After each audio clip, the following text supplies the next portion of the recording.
Hello students, welcome to Sai India classes. मेरा नाम है राहुल सिंह और आज हम चैप्टर 15 पर का थर्ड वीडियो बना रहे हैं of class 8।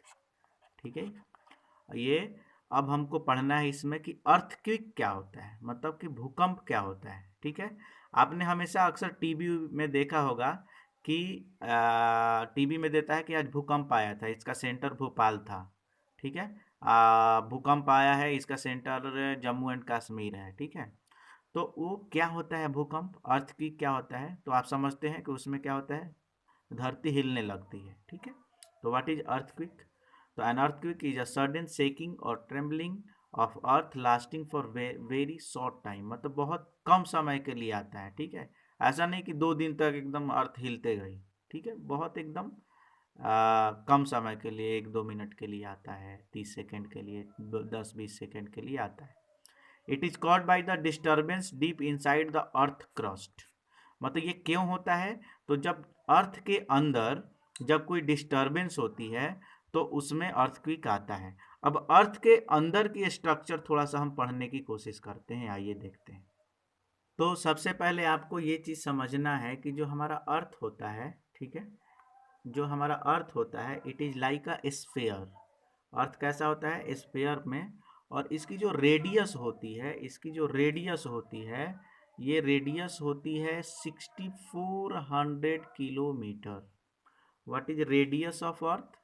Equals to 6400 kilometre. समझ लीजिए कि कश्मीर टू कन्याकुमारी 2 से 2500 किलोमीटर है। अर्थ कितना है? 6400 किलोमीटर रेडियस है। डाया समझ सकते हो, इसका 2 गुना।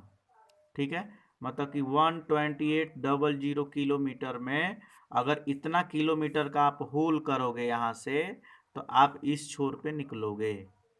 आही बात समझ में? तो एक बार ये होल तो होगा ही नहीं, क्यों नहीं होगा वो भी मैं बताऊंगा। तो ये सारी चीजें जो है ना, ये समझ लीजिए कि सबसे पहले the radius of earth is 6400 kilometre और it is a like a sphere. ठीक है। अब इसको अंदर हम काटते हैं और देखते हैं कि कितने लेयर्स पाए जाते हैं। तो this is your simple diagram of earth. ठीक है। देखिए इस अर्थ में आप देख रहे होंगे कि ये जो स्फेयर है ये अर्थ का, ठीक है, इसके सबसे ऊपर लेयर पे जिस पे हम लोग रहते हैं उसको कहते हैं क्रस्ट। क्या कहते हैं? क्रस्ट। उससे नीचे आते हैं तो उसको बोलते हैं मेंटल। ठीक है। और उसके इनसाइड में ये है कोर। ठीक है। These all are classified in 6400 kilometre. मतलब यहाँ ये पूरा कितना है? 6400 किलोमीटर में है। ऐसा ये नहीं कि छोटा दिख रहा है, मतलब थोड़ा सा लेयर होगा। ठीक है। 2-3 सेंटीमीटर का। ये हो सकता है कि 50 किलोमीटर का हो, 100 किलोमीटर का, इतना इतनी दूर की क्रस्ट हो। फिर मेंटल, फिर आउटर कोर और इनर कोर। ठीक है। अगले डायग्राम में जब हम चलेंगे तो और डिटेल में है। ठीक है। यहाँ पे वही अर्थ का ही डायग्राम है, इसको अगर हम देखें तो सबसे ऊपर क्या रहता है? तो सबसे ऊपर पहले देखो, ये जो होते हैं ना, थीनोस्फेयर, लिथोस्फेयर, ये टाइप के, मतलब कि ये भी सरफेस होती हैं सबसे ऊपर में। ठीक है। उसके बाद नीचे जाओगे तो आपको क्रस्ट मिलेगा। ठीक है। मतलब ये क्रस्ट के ही पार्ट हैं। फिर ये येलो वाला पार्ट क्या है? मेंटल है। और नीचे जो है कोर। ठीक है। और ये जो क्या बोलते हैं, ये जो कोर है उसके, ये इनर कोर है। और उसके बाद ये जो डार्क लाइट दिख रहा है, ये कौन सा है? Outer core. उसके बाद ये आपको मेंटल, मेंटल भी दो, लोअर मेंटल और अपर, मतलब नीचे का और ऊपर का। ठीक है। ऐसे ये क्लासिफाइड रहते हैं। और इसको डिटेल में देखा जाए तो ये अर्थ को अगर हमने काटा तो सबसे ऊपर आपको एक्जोस्फेयर मिलेगा। उसके बाद थर्मोस्फेयर, फिर मेसोस्फेयर, स्टेटोस्फेयर और ट्रोपोस्फेयर। ये ऊपर ही मिल जाएंगे जहां हम लोग रहते हैं। उससे नीचे आओगे तो ये अर्थ का क्रस्ट है। ठीक है। उससे नीचे आओगे तो अपर मेंटल आएगा, उसके नीचे लोअर मेंटल, फिर आउटर कोर और इनर कोर। और मैं बताऊं कि ये जो रहती है ये लिक्विड फॉर्म में रहती है। यहाँ पे टेम्परेचर बहुत ही हाई होता है इधर। ठीक है। उसके बाद जो मेंटल होता है वो सेमी सॉलिड फॉर्म में होता है। और बाकी ऊपर तो सॉलिड आप फॉर्म में देखे ही हो, और सॉलिड पानी वानी भी रहती है। ठीक है। अब बोलो कि सर आप बोल रहे थे कि इसमें होल क्यों नहीं हो सकता है, क्योंकि मान लो आप होल कर रहे हो तो जैसे यहाँ पे कोर के पास आओगे तो यहाँ पे इतना टेम्परेचर है कि आपकी बोरिंग मशीन का जो रॉड है वही गल जाएगा, वही लिक्विड हो जाएगा। दैट्स वाई मैंने बोला, ठीक है। चलिए आगे बढ़ते हैं, अपनी बुक को देखिए आप, ठीक है। तो बुक में अगर आप देखोगे तो आपके बुक में भी ये डायग्राम दिया हुआ है, ठीक है। आपके बुक में भी ये डायग्राम दिया हुआ है। ये क्या है आपका, तो इनर कोर है। इसके बाहर ये क्या है, तो ये है आउटर कोर। उसके बाद ये है मेंटल, और ऊपर जो है वो क्रस्ट होता है, ठीक है। तो अर्थक्वेक क्या, कहाँ, अब हमने तो पढ़ लिया कि अर्थक्वेक क्या होता है, कि अर्थ के अंदर में कोई डिस्टरबेंस होगी तो अर्थक्वेक होगा। लेकिन एक चीज समझिए आप, ये जो डिस्टरबेंस है, ये डिस्टरबेंस कहाँ पे होता है, कोर में होता है क्या, कि मेंटल में होता है, कि क्रस्ट में होता है। तो ये डिस्टरबेंस क्रस्ट में होता है, ठीक है, जिसके कारण ये भूकंप आता है, अर्थक्वेक आता है। तो क्रस्ट में क्या होता है, तो क्रस्ट क्रस्ट जो बना रहता है वो बहुत सारे टेक्टोनिक प्लेट्स, क्रस्ट में क्या होता है, मिट्टी के ऐसे बहुत सारे मिट्टी हो सकता है, या फिर कह सकते हैं पत्थर के ऐसे बहुत सारे प्लेट्स एक दूसरे से ऐसे लेयर बने रहते हैं प्लेट्स के, देख रहे होंगे, ठीक है। अलग अलग कलर के ये प्लेट्स हैं, ठीक है। इनके प्लेट्स की आपसी मूवमेंट होगी। ये मूवमेंट हो सकता है कैसा हो, तो ये मूवमेंट हो सकता है कि एक दूसरे के ऐसे ऊपर नीचे का हो, या फिर आगे पीछे, आगे पीछे का मूवमेंट हो, या फिर ऊपर नीचे का मूवमेंट हो, जिसके कारण ये, ठीक है, ये सिज्मिक जो प्लेट्स डिस्टर्ब होते हैं। ये प्लेट्स में क्या रहता है एक्चुअली, कि ये प्लेट्स एक दूसरे के ऊपर नीचे मूव करते हैं, मतलब कि एक में सटते हैं या फिर एक से दूर हटते हैं। ऐसी प्रोसेस चलती रहती है अर्थ के अंदर, ठीक है। तो इस टेक्टोनिक प्लेट्स जो है ना, जब आपस में कोलाइड होते हैं या फिर टूटते हैं, तो वो डिस्टरबेंस आती है, जिसके कारण अर्थक्वेक होता है।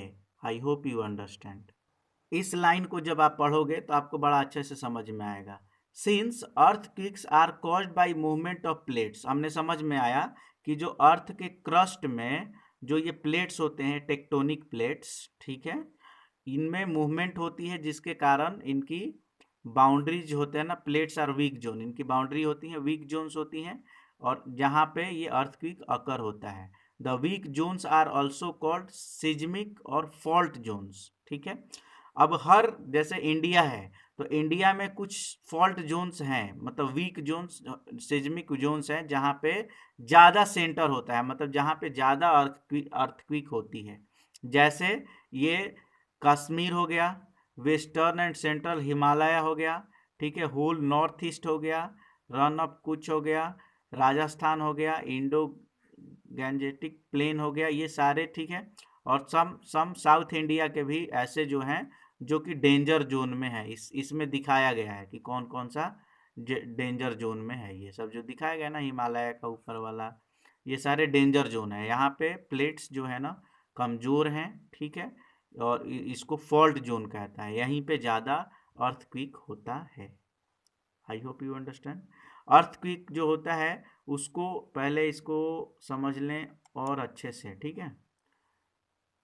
तो यहाँ पे अर्थक्वेक को समझ लीजिए, अ नेचुरल फेनोमेना दैट, ये मैं अपने नोट से बता रहा हूँ, a natural phenomena that can be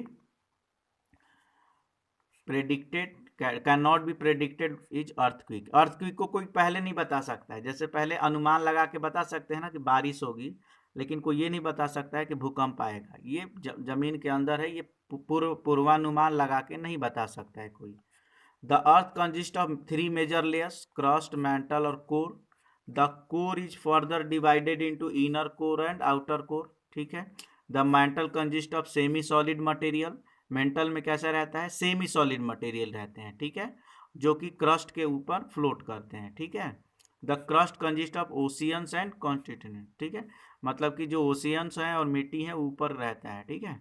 उसके बाद the crust is divided in several parts, इनको बोलते हैं, ऊपर वाला पार्ट क्या रहता है, क्रस्ट, और इस क्रस्ट में जितने भी ओशियंस हैं और कॉन्टिनेंट्स हैं, मतलब कि महादेश हैं, जैसे एशिया हो गया, अफ्रीका हो गया, ये सारे जो हैं ये क्रस्ट के ऊपर रहते हैं, ठीक है, क्रस्ट पे रहते हैं, ठीक है। अब इन क्रस्ट को ये अलग अलग डिवाइडेड सेवरल पार्ट्स में होते हैं, उनको बोलते हैं tectonic plates. The region where one tectonic plate slides against another are refer to fault zone. जिस रीजन में ये प्लेट्स एक दूसरे के ऊपर स्लाइड करते हैं या फिर टकराते हैं उनको फॉल्ट जोन कहते हैं, और इन्हीं रीजन में अर्थक्वेक लाइकली टू अकर, मतलब इन्हीं रीजन में अर्थक्वेक होता है। The place in interior of earth where the earthquake is occur is focus, मतलब अर्थ के जिस पार्ट के अंदर मान लीजिए यहाँ हुआ तो यही फोकस है, इसी का यही फोकस है। यहाँ अगर यहाँ पे प्लेट खिसका टेक्टोनिक प्लेट तो यही इसका सेंटर रहेगा, ठीक है। And region the surface of earth is closest to focus is likely to experience largest damage, और जहाँ इसके ऊपर मतलब कि जहाँ जैसे ये अर्थ है, अर्थ के ज़मीन में मान लो कि यहाँ पे प्लेट्स में मूवमेंट हुई तो इसके ऊपर सबसे ज़्यादा ज़मीन के सरफेस पे सबसे ज़्यादा डेंजर होगा, ठीक है, डैमेज होगा।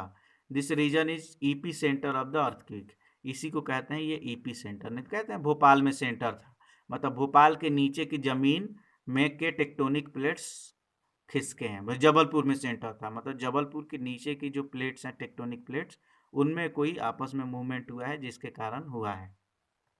अब इसको एक स्केल पे मेजर किया जाता है कि कितने मतलब कि कितनी स्केल की, डेसिबल स्केल की, या फिर कितने पावर का भूकंप था। भूकंप जो है ना डेली होते हैं, मैं बताऊं, ठीक है, डेली भूकंप आता है, लेकिन वो कम होते हैं जब वो एक स्केल से ज़्यादा होता है, मतलब जब उसकी अमाउंट ज़्यादा होती है। ऐसे डेली कहीं ना कहीं मूवमेंट होती है टेक्टोनिक प्लेट्स में, ठीक है, और डेली भूकंप ऐसे कितने झटके लगते हैं, लेकिन सबसे ज़्यादा झटका जिसकी जिसकी मतलब कि अमाउंट ज़्यादा रहती है वो ज़्यादा वही ज़्यादा एक्सपीरियंस किया जाता है, ठीक है। कम अमाउंट वाले को एक्सपीरियंस नहीं होता है, मतलब आ भी गया थोड़ा सा झटका भी तो पता नहीं चलेगा, लेकिन अगर उसकी ज़्यादा है, उसकी स्केल में ज़्यादा है उसकी, ठीक है, रेंज, तो उसको बोलेंगे कि वो हाई स्केल की थी। उसको एक इंस्ट्रूमेंट से यूज किया मेजर किया जाता है, ठीक है, ठीक है, उसको कहते हैं सिज्मोग्राफ, ठीक है। द बेसिक कंजिस्ट ऑफ, एक ड्रम होता है, ठीक है, ठीक है, that rolls and pendulum with the stylus are traces the wave of the earthquake, ठीक है। जब अर्थक्वेक होता है तो उसमें वेव होती हैं, वो वेव इसके ड्रम को करता है जिससे कि ये ग्राफ में मेजर कर लेता है, ठीक है। Destructive energy of earthquake measured in Richter scale, it is the logarithmic scale ranging from 1 to 10 में आता है, ठीक है। और जिसकी 7 और 7 से ज़्यादा हो मोर डेंजर रहता है, 7 से कम वाले को ज़्यादा डैमेज नहीं करता है, ठीक है। जिसकी मतलब कि स्केल में रेंजिंग 7 से कम है वो ज़्यादा इफेक्टिव नहीं रहता है, लेकिन 7 से ज़्यादा है तो दैट इज मोर इफेक्टिव।